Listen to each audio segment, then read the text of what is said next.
buenos días a todos. Dentro del programa tenemos a nuestro primer ponente, al doctor Rafael Monroy Ortiz, con el tema Hacia una construcción de diálogos necesarios, la transdisciplina humanística biológica. El doctor Rafael, vamos a leer un poquito su semblanza. El doctor Rafael tiene un postdoctorado en Metodología de Investigación Crítica, Instituto Pensamiento y Cultura de América Latina. Es doctor en Economía por la UNAM, maestro en Urbanismo también por la UNAM, arquitecto, netamente venado, ¿no? Con especialidades en políticas públicas para la igualdad, métodos y técnicas de investigación social. También pertenece al sistema de investigadores nivel 1. Es profesor investigador del Centro de Investigaciones en Ciencias Sociales y Estudios Regionales de la UAM, profesor de la asignatura de la Facultad de Arquitectura de la UNAM.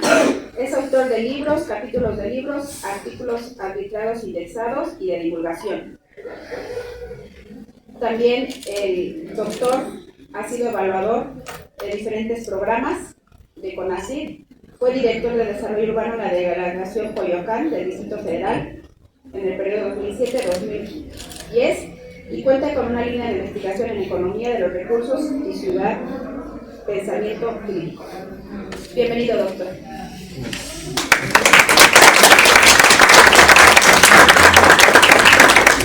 Bueno, acá está bien para hablar. ¿Sí? Bueno, gracias, gracias por la invitación, Ale, Hortensia, compañeros de CIP, ¿no? Que me hicieron el favor de invitarme. Y bueno, sin duda aceptar era casi obligación, ¿no?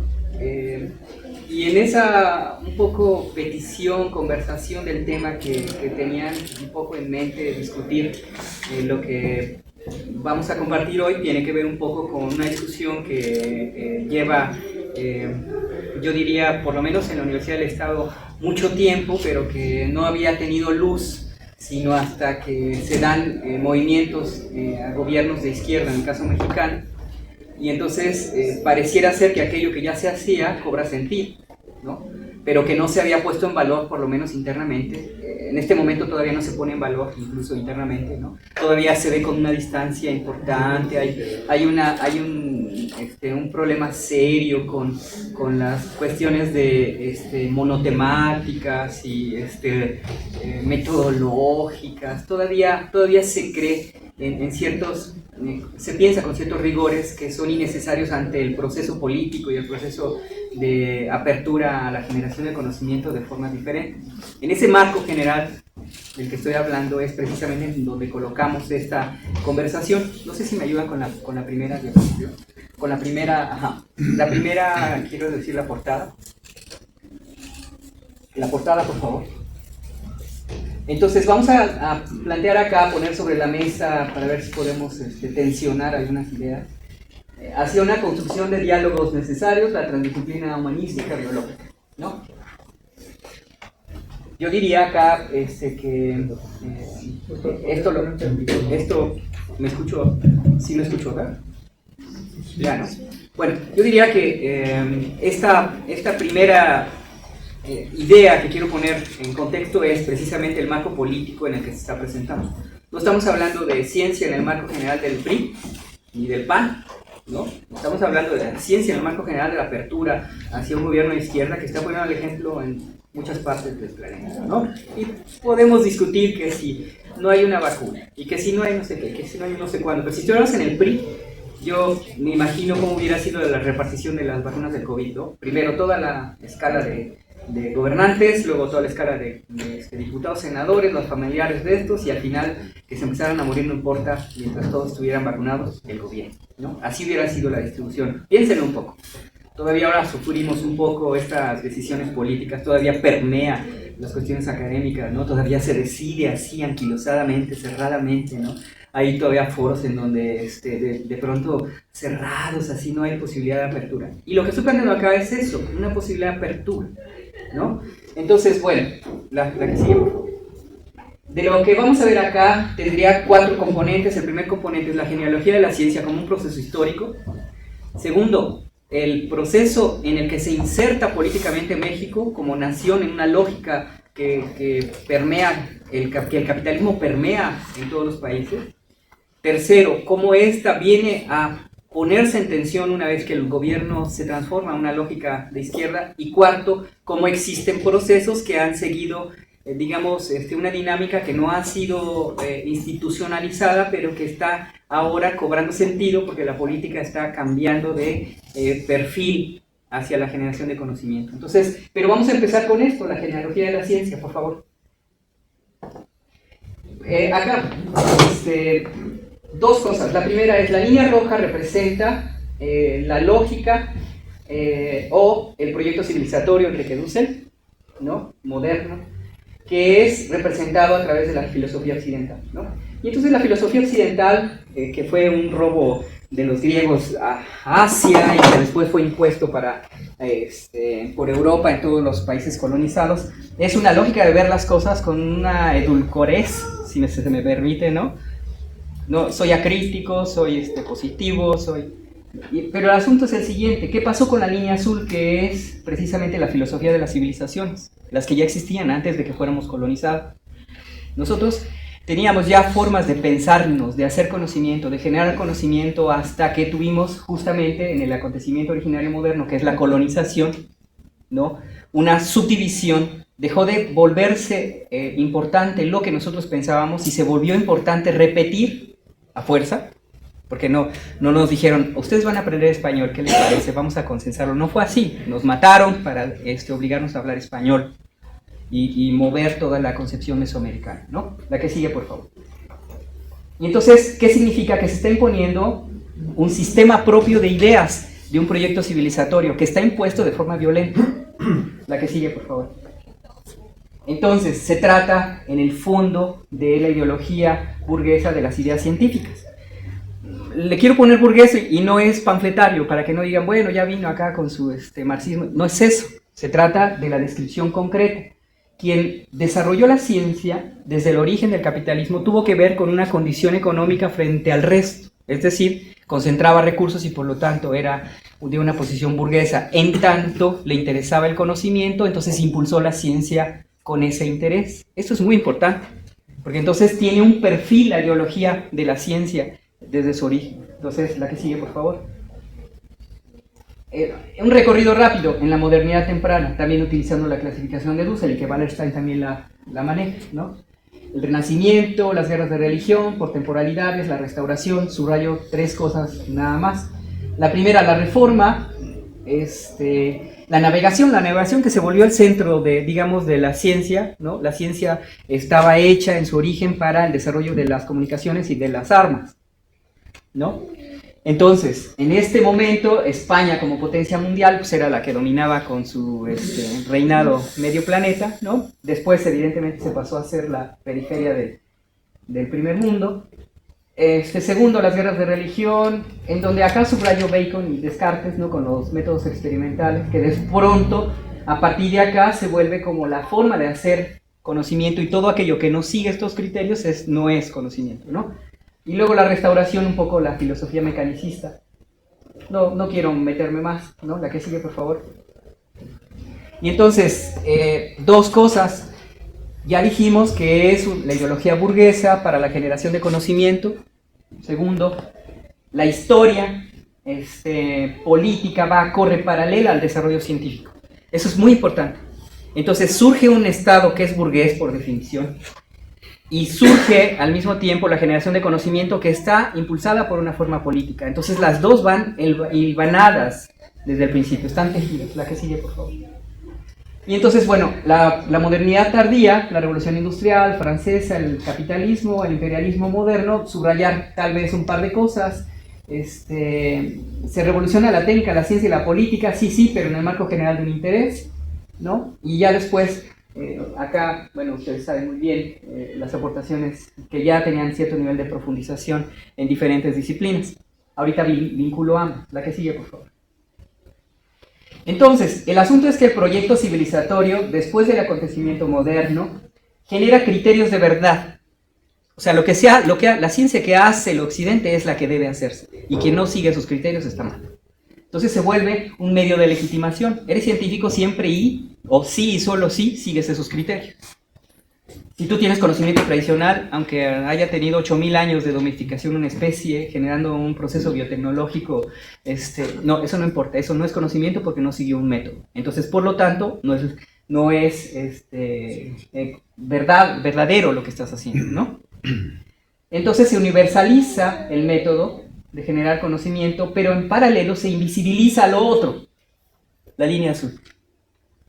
Cuando eso sucede, entonces pasan el conocimiento que ya existía a formar algo como una mera anécdota, es una anécdota de la historia y de la civilización, ¿no? Enrique Dussel dice a esto cosas muy interesantes. La primera es que Europa, cuando conquista, descubre la salida hacia el Atlántico por Cabo de Buena Esperanza para rodear África, o que cruza el Atlántico para llegar a América, lo que hace es romper con un cerco de algo que nunca había sido una civilización. Entonces los avances que ya existían en ese momento, en nuestro caso en Mesoamérica, era superior infinitamente a lo que tenía Europa en su momento. Y entonces significa que nosotros, que sí éramos civilizados, pasamos a ser invisibilizados y a asumir un proyecto civilizatorio que era violento. Incluso Ramón Grossfogel, quien está familiarizado con estas lecturas o con esta discusión, que además se está ampliando a nivel mundial, tiene que ver con que era una forma epistemicida, es decir, se borraba toda forma de generación de conocimiento previo. La que sigue, por favor. Y entonces, ¿qué pasa con esta parte de idea, conocimiento y filosofía civilizatoria? La que sigue. El recorrido, en primera instancia, de la filosofía, ¿no? Mecánica, ¿no? Descartes, que de pronto se reproduce como el gurú de la generación de conocimiento, todavía a estas alturas del siglo, ¿no? Luego, escepticismo científico, no pasa por un método, no sirve, ¿no? Fíjense. La filosofía del deber, sí, en el marco general de qué condición política tienes frente a la realidad. Tienes poder, entonces debes, ¿no? Y no lo tienes que asistir al poder. Entonces es toda una estructura, ¿no? Y bueno, esta es la joya de la corona, el positivismo. Entonces todavía eso incluso permea durísimamente las ciencias. Entonces todos están así peleados con, hay que hacer el método, y entonces...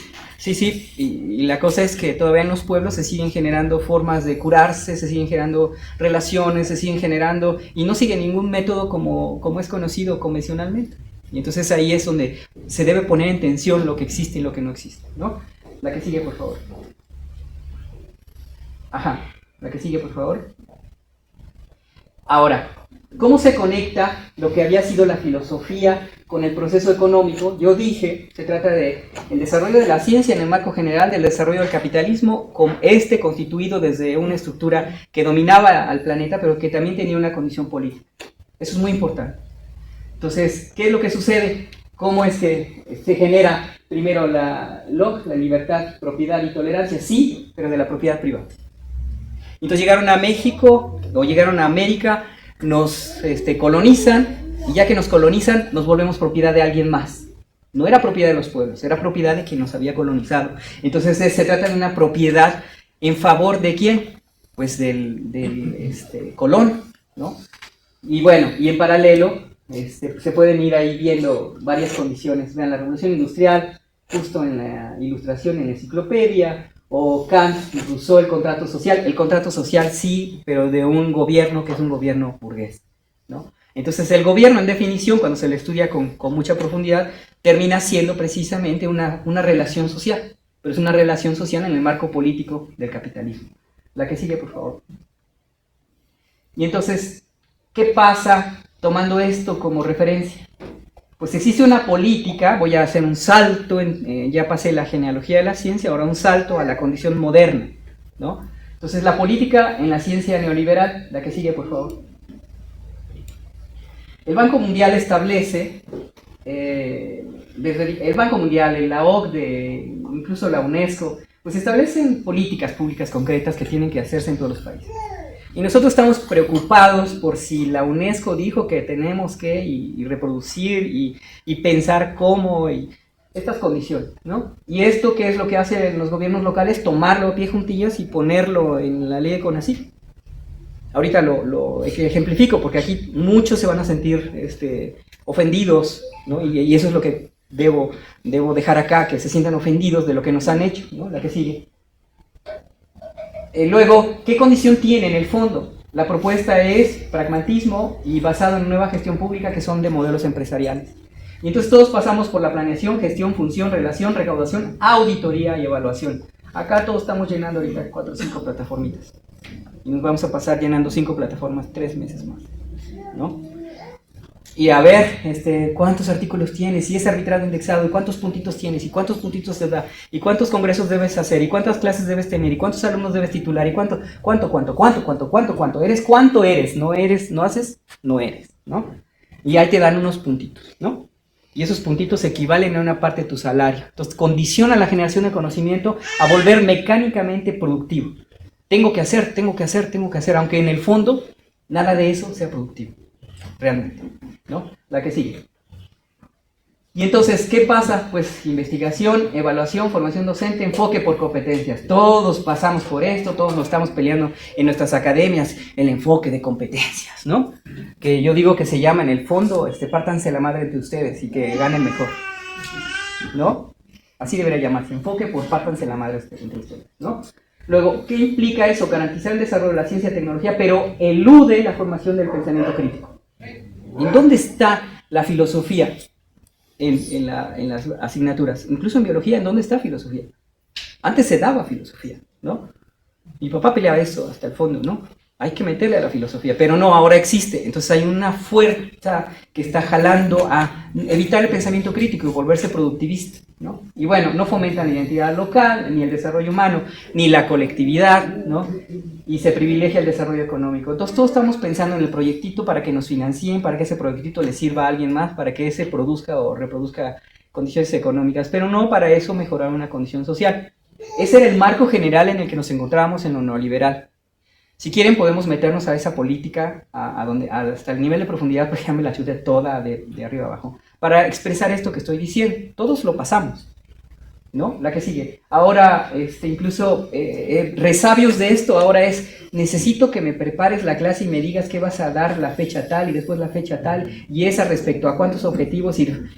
¿De qué estás hablando, por Dios, no? Como si fueran robots todos, ¿no? Yo llego frente a un grupo y este grupo va a actuar diferente en todas las ocasiones porque cada uno es un ser diferente. Entonces yo no puedo planear como si todos fueran robots y fueran a responder de la misma forma y mi planeación fuera a seguir un proceso mecánico, mecanicismo, ¿no? Pero ahora estamos todos en eso. Vamos a planear hasta la última horita y a ver entre tal hora, por Dios, ¿no? O sea, hay que ponernos a hacer cosas para la gente en lugar de estar pensando esa clase de actividades que lo único que hacen es romper.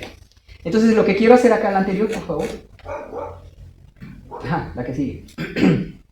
Entonces, periodo neoliberal, se entiende que el periodo del neoliberal son 80s, ¿no? Para acá, lo que acá me interesa poner son mi experiencia de 12 años, 2 sexenios de periodo neoliberal, del 12 hasta el 24, ¿no? El 12...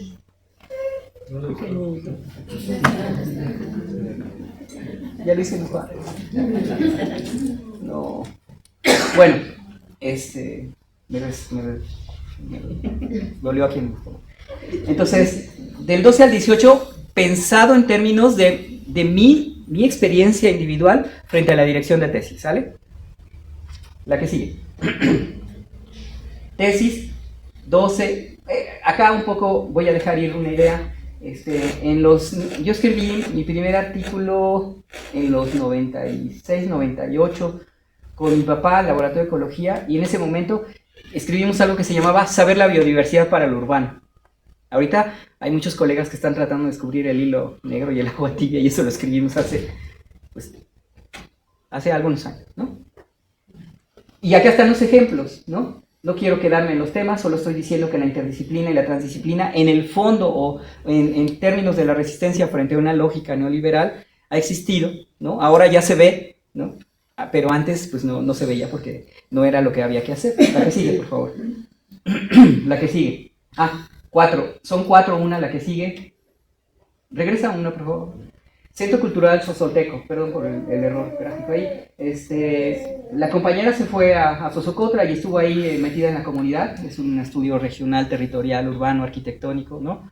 Incluso la permitieron ir en la festividad para leer si iba a haber un buen temporal o no. No la dejaron entrar a la cueva, pero estuvo ahí. Sacó fotos de cómo se hace la procesión, etc., lo cual no se permite en mujeres. Y entonces, y conseguimos con ellos sentarnos y ver cómo es que estaban proponiendo generar un sitio en donde se reprodujera la cultura local, etcétera, ¿no? Etcétera. Entonces, bueno, la que sigue, por favor. Maestría 14, la que sigue. La que sigue. La que sigue. La que sigue. La que sigue. El acceso a la educación superior y al posgrado eran limitados. Estamos hablando de las políticas más duras, ¿no? Era Peña Nieto, ¿no? Peña Nieto justo cuando, entrar a un posgrado tienes que pasar por vencer al ejército enemigo, nadar en un lago con cocodrilos, que serían más o menos protocolo, evaluación con comité, entrevista con comité, ¿no? O sea, tenía uno que pasar las de Caín para poder ingresar porque estaban seleccionando a las personas. Después de esto se volvió pernicioso, porque entonces el comité mandaba a sus alumnos y pasaban sus alumnos y no los que estaban preparados. O sea, es una herramienta de manipulación y de segregación de los estudiantes. Entonces se tenían becas restringidas, decían la universidad, ahora nos estamos peleando por eso, ¿no? Hay 3 becas, ¿no? Y nada más. Y para 3 becas y se acabó. Y peleándose, desgarrándose. Acá hay varios egresados que veo que pasaron por ese momento en donde solo hay 3 becas de 6. Y a pelearse con el otro para tener la beca, ¿no? Competencia, ¿no? Y bueno, una lógica productivista y acrítica, y entonces todo el mundo está preocupado por si el modelo matemático está bonito, por si el método estadístico está bien, es coherente, tiene su grado de confiabilidad, y esta serie es un instrumento, es un vehículo, es un coche, lo manejas o no lo manejas, pero qué hay en lo que tú quieres demostrar, eso es lo importante. Y entonces, nada más en términos de estas tesis, fueron 2 tesis por año, ¿no? Es poco porque no había estudiantes, no había accesibilidad, era una competencia durísima. La que sigue, por favor. Y bueno, ¿qué pasa en la transición científica y generación de conocimiento? La que sigue, por favor. En un estado de bienestar ya del 18 al 24, la que sigue, por favor. Entonces, les recuerdo la Ley General de Materia de Humanidades, Ciencias, Tecnología e Innovación. Para empezar, se incorpora humanidades, ¿no? Y entonces eso habla de poner otros componentes a la ley. Antes era productividad económica, ¿a qué empresa le vas a generar conocimiento? Y acá los compañeros ni siquiera se preocupaban, sí, estoy generándole a la farmacéutica y no sé qué, aunque ella fuera a capitalizar en millones de dólares, le daban unas migajas al investigador, pero el investigador se sentía, porque estoy trabajando para la farmacéutica, ¿no? Y la gente muriéndose de hambre, ¿no? Entonces el enfoque era, no importando lo que pase afuera, yo tengo que impulsar el desarrollo económico. Y entonces, pero acá, ¿qué pasa? Fomentar la investigación humanística y científica, bienestar del pueblo, ¿no? Ahí está la ley, no lo estoy diciendo yo, no es panfletario, no es porque soy marxista, no, ahí está la ley, ¿no? Luego, no lo leo todo, preservación ambiental, que corresponde pues un poco al campo biológico, fomentar rigor epistemológico, que es lo que estoy diciendo en el fondo todo, saber cómo está sustentado la generación de conocimiento, ese es el rigor epistemológico. Esto ya no se discute en las tesis, ¿no?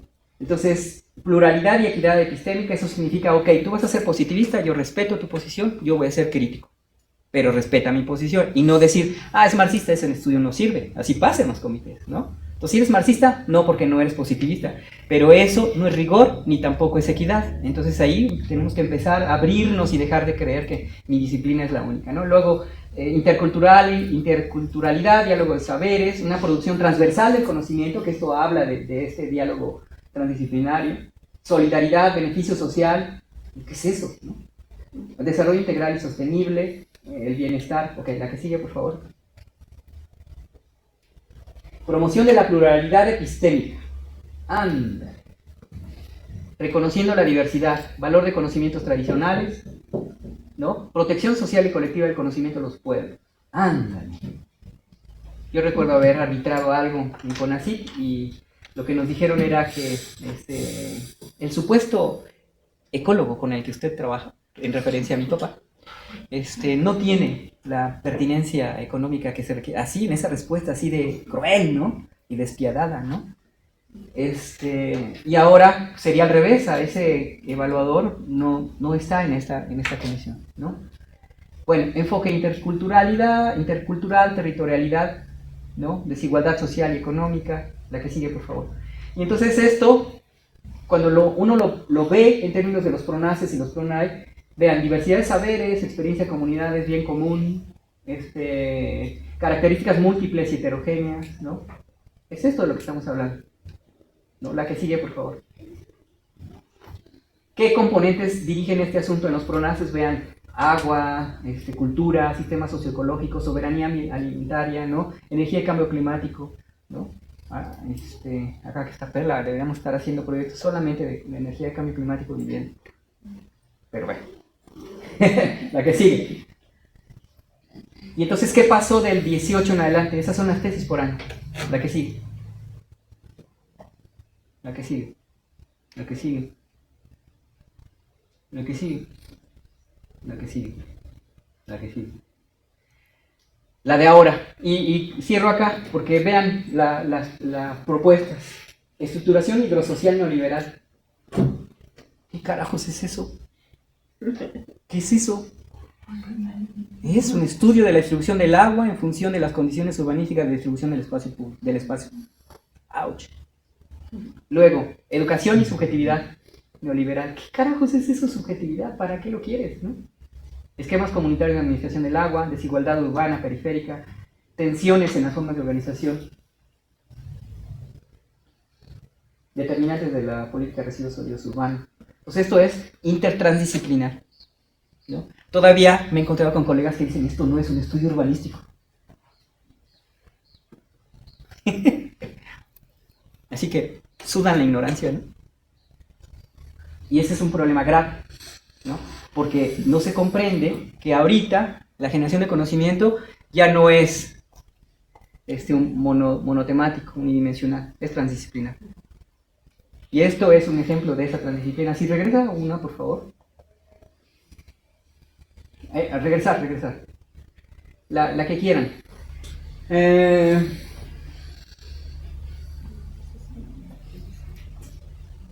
Vivienda sustentable en Tepalcingo, o vean, desarrollo cognitivo en espacio y su afectación en la migraña, neuroarquitectura. Un chavo, Héctor, que tiene migraña, y entonces hizo un estudio de cómo puede la arquitectura generar una condición para que la migraña, la condición arquitectónica, deje de afectarle a los que tienen migraña. Luz, color, forma, estructuración, organización espacial.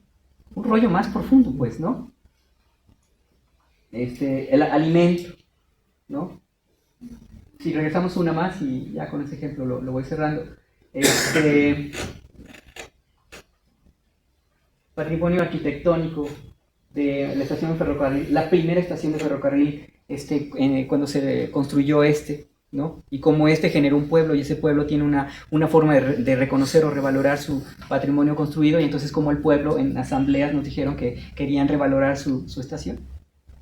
Entonces esto es un proyecto derivado de estar con la gente, ¿no? Generación de conocimiento y acompañamiento.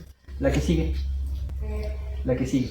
La que sigue. Y entonces justo se incrementó la matrícula de grado, becas sin intermediarios, que pasaban normalmente las becas, se volvían el gueto, alguien controlaba las becas y decía, este es mi estudiante, la beca es para él. Él es marxista, no, ese no. ¿No?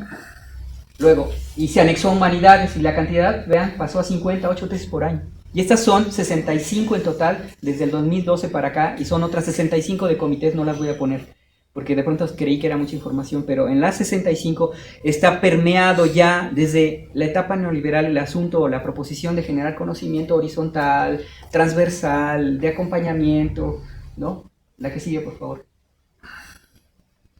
Y entonces, Enrique Dussel plantea, nosotros, después del el acontecimiento originario moderno, vivimos una etapa no moderna, transmoderna. O sea, tengo que aceptar que el otro, he vivido con él ya en las condiciones, así me haya golpeado. Entonces tenemos que sentarnos a hablar y él tiene que admitir que yo existo.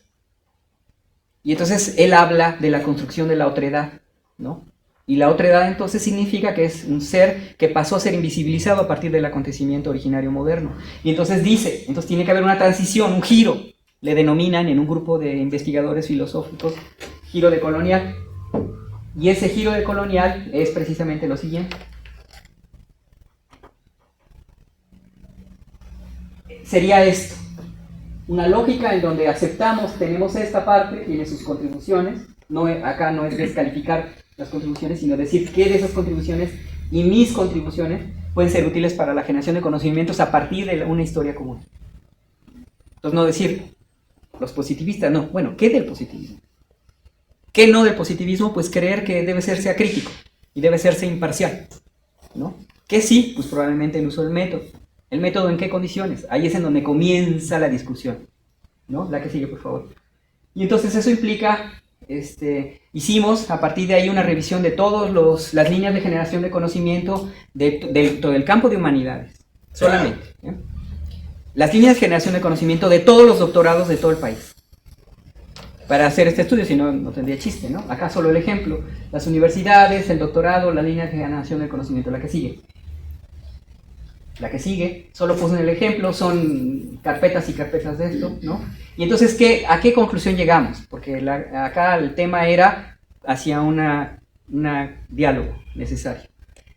Todos están en su campo. Este es un análisis por conglomerados, y entonces lo que encontramos es que existe poca relación, vean, de las humanidades y ciencias sociales hacia las naturales y económicas.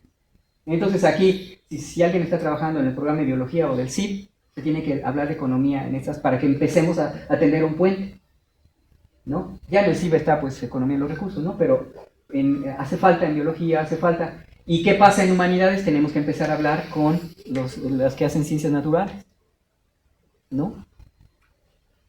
Esto es del análisis de todas esas líneas de generación de conocimiento. La que sigue, por favor. Entonces se agrupan todavía unidisciplinarmente. Aquí también lo demuestra, ¿no? Con cierta lógica, pero nunca atraviesan hacia la otra lógica y por lo tanto no hay una conversación, no hay un diálogo en lo práctico. La formación sigue siendo unidisciplinar, ¿no? La que sigue. Y entonces, ¿qué es lo que se propone para la postura epistémica decolonial? Construcciones horizontales, recuperar el sentipensar. El sentipensar es lo que yo siento y no lo que crees, ¿no? De pronto se ha vuelto dogmático. Ah, no, es que eso no es ciencia, porque lo estás diciendo desde lo que sientes, ¿no? Es lo que siento y por lo tanto eso me ayuda a posicionarme frente a la realidad, ¿no? Tiene que hacer un conocimiento acompañante, una construcción de la intersubjetividad, colaborativo, agencia y solidaridad, por eso lo estamos estudiando con Quetzal y acá. La que sigue. Admitir, uno, la condición de no reciprocidad y aceptar la lugar de enunciación de la otredad, es decir, del ser sometido. Entonces hay alguien que tiene el poder en la facultad y los otros no pueden hablar porque el que tiene poder calla a todo el mundo, ¿no? Así funciona. Y entonces termina uno siendo ahí un changuito que está encerrado y al que todo el mundo agrede y no pierde la oportunidad de faltar respeto, ¿no? Filosofía política, es decir, utilizar la filosofía no edulcorada, sino la filosofía en términos políticos. Y esa es una aportación de Enrique Dussel. En Buenos Aires, en Mendoza, donde tenía su casa, le ponen una bomba justo en el golpe militar, explota su casa y todo lo que tenía trabajado de filosofía política, que eran N cantidad de libros, los pierde el trabajo de esta propuesta y se regresa, se refugia en México, después se vuelve mexicano y reconstruye ese libro a partir de la memoria. ¡Auch! A ver acá, a mí me robaron la computadora en enero pasado y se fue desde el 2013 para acá. Todos los artículos, y yo tenía 10 artículos, quién sabe cuántos libros, todo eso perdido. Yo no lo puedo reconstruir. Todavía en este momento estamos reconstruyendo un libro de niños acá con Ismael. Y, ¿dónde anda Ismael? y otras cosas porque no lo tengo. Y bueno, el pensamiento latinoamericano habla, que también es propuesta de Enrique Dussel, el asunto de la solidaridad contra los procesos de resistencia, reexistencia. Existo, pero en una condición de resistencia. Y esto no se admite, ¿no? Entonces acá se debe admitir. ¿Quién acá no quisiera levantar la mano y decir, no quiero que me sigan evaluando? Sí, pueden no hacerlo, porque si se comprometen, ¿no? Pero ahí está. ¿Quién no quiere seguir siendo evaluado? O sea, ya quítenme de encima esa pinche plataforma, ¿no? Lo vuelven a uno loco. Y ahora pon las horas y los estudiantes, y a cuántos te vieron bonito, cuántos te vieron feo, cuántos llevaban zapatos, cuántos llevaban tenis. Y si eso que llevaban tenis olía mucho, olía poco. Esas son las estupideces del sistema, ¿no? En lugar de estar haciendo conocimiento. Entonces se tiene que generar un conocimiento derivado de las resistencias. Y yo hablo de un recorrido. Un recorrido. No es el recorrido, es un recorrido. Es el recorrido posible. Posible. ¿No? La que sigue. Y con esto voy cerrando. Nosotros hemos construido un colectivo desde que llegamos acá en el 10. Y nos hemos sumado a muchas de las condiciones en la medida de nuestras posibilidades sociales, cuando ha sido el caso. Y todo esto ha derivado en una propuesta de estudios. Por eso yo decía, a pesar de lo neoliberal al inicio. Haciendo entrevistas en un tiradero a pepenadores, la que sigue. Como equipo, resolviendo cosas como equipo. El temblor, 17. Quien vino aquí a acompañar la ayuda a gente, nos vio ahí sentados todos los días, distribuyendo y además organizando las brigadas, llevando brigadas, etc. ¿No?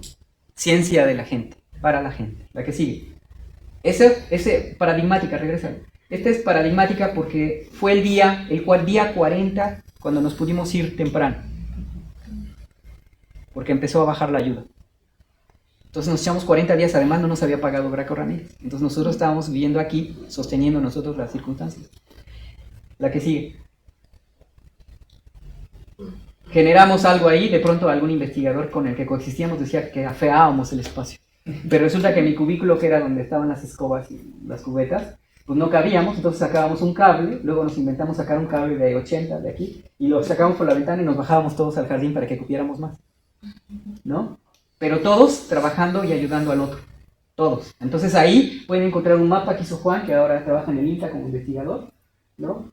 Heriberto, Pepe, que está trabajando en gobierno, o Heriberto, que es maestro de Derecho. Entonces, personas que fueron formadas en una condición en donde todo era para todos, trabajo colaborativo, ¿no? ¿A que sí? Y por supuesto, manifestación. O sea, si no enseñamos que atrás de lo que hacemos hay un trabajo político, no se entiende. 2 de octubre. Que lo primero que hizo ahí los maestros anquilosados están ahí haciendo ruido y vean qué cosas tan feas, porque es del 2 de octubre. La que sigue. Clases abiertas. Y abiertas, aquí, esta es textual. Esta es una foto que salió en el Novedades y el Excelsior. Primera clase después del temblor, cuando regresamos. Entonces los profes gandayas se metieron a las aulas. Ay, no, cómo se iban a lastimar, estar sentaditos en las banquetas, ¿no? Y yo dije, sí, chingue su madre. Entonces vamos a dar clases ahí en las escaleras. Y ahí dimos clases. Bien padre, además, porque el señor del café de atrás me llevaba mi cafecito cuando daba clase. Siempre. Bien buena onda. Decía, sí, me llevaba mi café. Y abierta es porque ahora lo que hacemos es ponemos un cartel y decimos, vamos a dar pensamiento crítico y clase abierta. El que quiera venir, que venga. Y hemos tenido alumnos de 20 facultades aquí. Y entonces tenemos un salón lleno con 40, 50 personas todo el tiempo. Y son biólogos, y son arquitectos, y son urbanistas, y son de humanidades, historiadores, antropólogos, sociólogos, de todo. Una clase para todos, abierta. Nada de que, no estás inscrito, no puedes entrar. No, este salón tiene... No se puede, ¿no? La que sigue. Y con esto voy cerrando.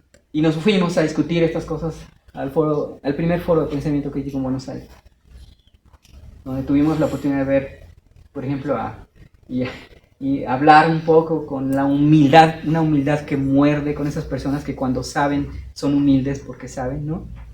Pepe Mujica, el Pepe, como le dicen, ¿no? Le decían, el Pepe, ¿no? Así una humildad que muerde, y si te paras con él, no puedes decir que no sabe, ¿no? En fin, es decir, generar conocimiento a partir de acompañamiento en condiciones sociales concretas para solución de cosas concretas. Esa es la definición de una práctica decolonial. Y esta es un poco la aportación que en el fondo quisiéramos dejar con ustedes, agradeciendo su gentil atención.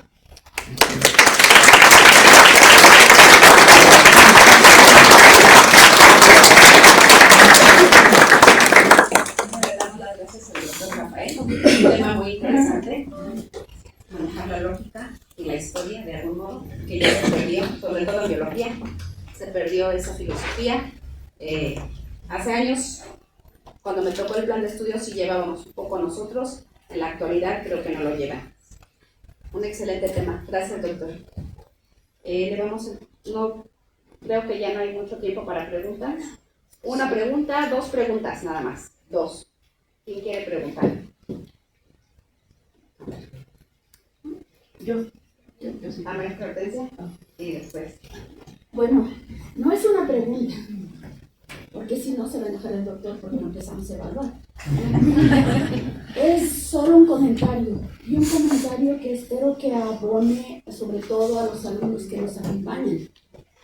Pues primero agradecer la excelente presentación del doctor Rafa Monroy Ortiz, y segundo decir que a pesar de los pesares en la Facultad de Ciencias Biológicas y en el Centro de Investigaciones Biológicas, generamos conocimiento con los parámetros del conocimiento occidental, pero validando, no debería ser, pero validando el conocimiento occidental que nos ha permitido a algunos proponer algunas estrategias de desarrollo. Es decir, hacemos diagnósticos participativos con la gente, que no participantes, participativos, y eso nos permite, pues de alguna manera, ese diálogo de saberes y esa posibilidad de que se hagan las propuestas desde sus necesidades y no desde los puntos que nosotros vamos a acumular para cuando nos evalúen. Y pues algunas veces hemos tenido que meterle a la estadística, hemos tenido que hacer en modelos matemáticos los resultados del trabajo de los diagnósticos, porque no tenemos de otra. Pero sin tener esos análisis matemáticos, nosotros hemos podido demostrar, y no digo nosotros, sino como gremio, no nosotros, sino como gremio, hemos podido demostrar que hay muchas potencialidades en el conocimiento tradicional, que dicen que no sigue el método científico, que no es experimental. No, pues nada más para poder hacer una buena agricultura, pues nada más repiten 100 veces el experimento. La única ventaja que tiene, o la gran ventaja que tiene, es que ese experimento es cada año. Entonces, en 100 años, pues ya tienen un conocimiento que no creo que esté menos validado que la experimentación que podemos hacer en 2 o 3 años. Entonces, dejar eso para los alumnos, tenemos que seguirle abonando a esto, y en tanto podemos salirnos de estos procesos de evaluación, y que sería el proceso de evaluación de qué tanto impactes en la comunidad, de qué tanto mejores la calidad de vida en la comunidad, ¿no? Entonces lo dejo ahí a nivel solo de comentario. Gracias. Muchas gracias. Mi pregunta es enfocada directamente en esta evolución de conocimiento que hemos tenido desde sus inicios. Fui formada por el maestro Rafael Monroy, sé perfectamente de lo que hablas. Habemos algunos aquí exalumnos de él y formados con ese pensamiento crítico, filosófico, pero desde su punto de vista, doctor, ¿ha visto algún avance? ¿Ha visto alguna evolución desde ese entonces hasta nuestros tiempos dentro de lo que es la academia en las ciencias biológicas? ¿O de alguna manera usted pudiera realizar alguna propuesta para que esto sucediera y se diera? Yo ahí agrego 2 cosas, porque en ambos, en el comentario y en la pregunta. La primera es, no es el estado final el que se espera, sino el constructo. Entonces, el giro colonial no está esperando un método que compita con el método científico, sino espera ver de qué forma el método científico es útil para tender puentes con la forma en que los pueblos se comunican. Eso significa un conocimiento horizontal, un diálogo. Ese es el verdadero diálogo de saberes.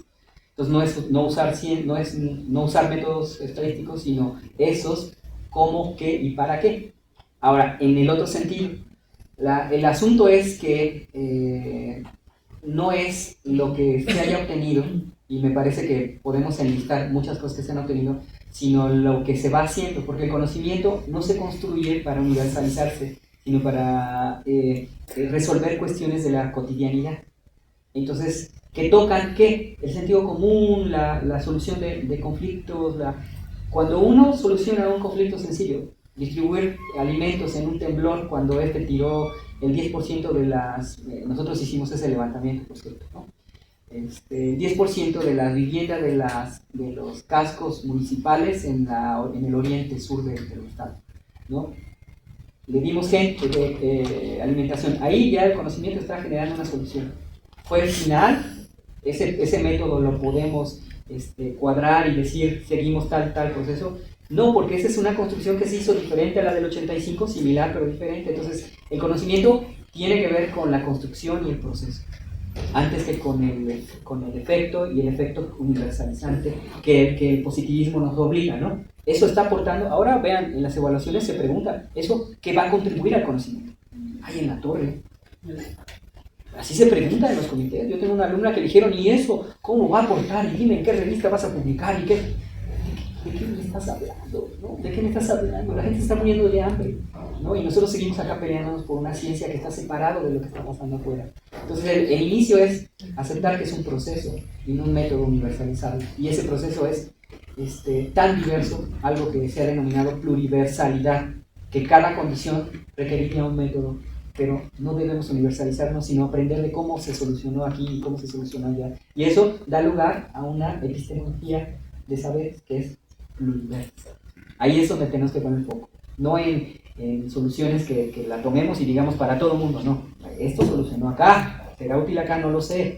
Y vemos cómo se ajusta y se trabaja con la misma gente de ahí. Es eso, el entender que es pluriverso, implica diferente cada vez, ¿no? Aportaciones habría muchas, ¿eh? De pronto el que esté ya integrado humanidades a la política es una victoria de la izquierda, ¿no? Cuando yo leí eso quería hasta llorar, en verdad.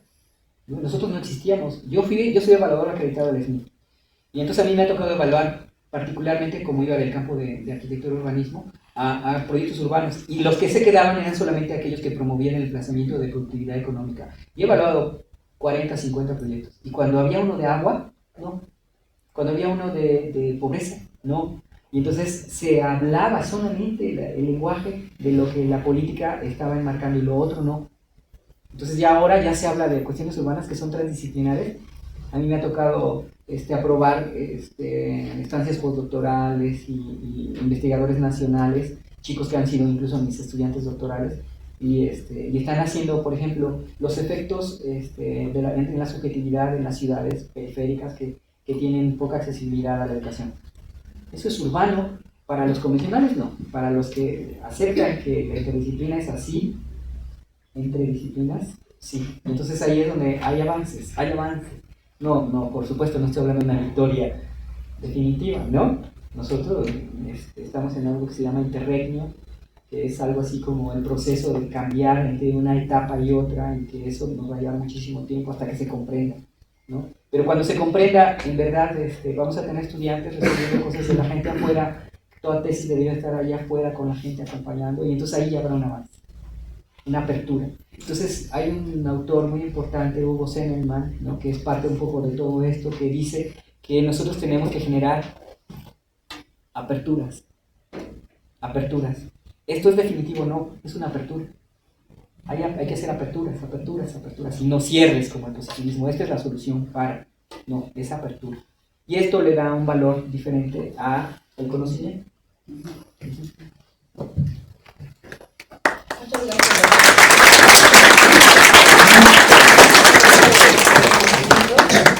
Dice la Universidad Autónoma del Estado de Morelos, a través del Centro de Investigaciones Biológicas, en coordinación con la International Legal Bar, Profesional Asociaciones, el Índice Ambiental, la Universidad del Medio Ambiente y Ecología y Compromiso Empresarial, otorgan el presente reconocimiento al Dr. Rafael Monroy Ortiz por su participación en el Foro Territorio, Ecosistemas y Ciudades, con la conferencia Hacia una construcción de diálogos necesarios, la transdisciplina humanística biológica. Muchas gracias.